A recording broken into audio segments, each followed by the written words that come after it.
తెల్ల దేవుడు అంటారు. అయిలారా, యేసు ప్రభువే గనక నిజంగా తెల్లోళ్ళ దేవుడు అయ్యుంటే భరత గడ్డలో పుట్టిన మేము ఆ తెల్లోళ్ళ దేవుడిని పొరపాటును అంగీకరించే వాళ్ళం కాదు.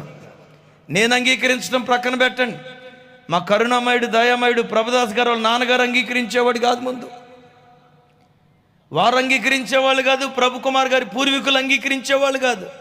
రాజేష్ గారు తెల్లోళ్ళ దేవుడు మీకు కావాలా? మనకెందుకు సార్ తెల్లోళ్ళ దేవుడు? మనకెందుకు సార్ అమెరికా దేవుడు? మనకెందుకు సార్ ఆస్ట్రేలియా దేవుడు?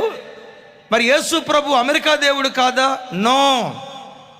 లేఖనాల్లో రాయబడిన మాట, యేసుక్రీస్తు అందరికీ ప్రభు అయి ఉన్నాడు. ఎందరికీ? మరి ఎవడు కనిపెట్టాడో కానీ టకామని ఒకటే మాట, యేసు ప్రభు అంటే తెల్లోళ్ళ దేవుడు. ఈ మాట విన్నప్పుడల్లా నేను నవ్వుకుంటా.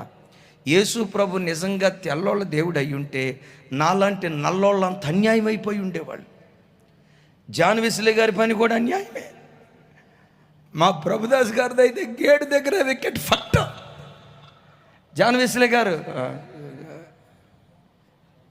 జాన్ విక్టర్ గారు, మీ పని కూడా డౌటే. మీ తమ్ముడు ఉన్నాడు కదా జోసఫ్ గారు, ఎక్కడున్నాడు? జోసఫ్ గారు ఎక్కడున్నారు? ఎంట్రన్స్లోనే వికెట్ ఫట్ట. బాధాకరమైన సంగతి ఏంటో తెలుసా? నిజం చెప్పులు దొరుకునే లోపు అబద్ధం ప్రపంచం అంతా చుట్టూతో తిరుగుతూ ఉంటుంది. ఏంటి నిజం?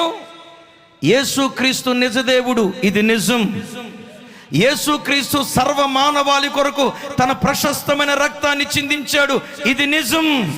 సర్వ సృష్టికి ఏకైక దేవుడు ఉన్నాడు, ఆ దేవుడే నజరేయుడైన యేసుక్రీస్తు, ఇది నిజం. మరి ఏది అబద్ధం?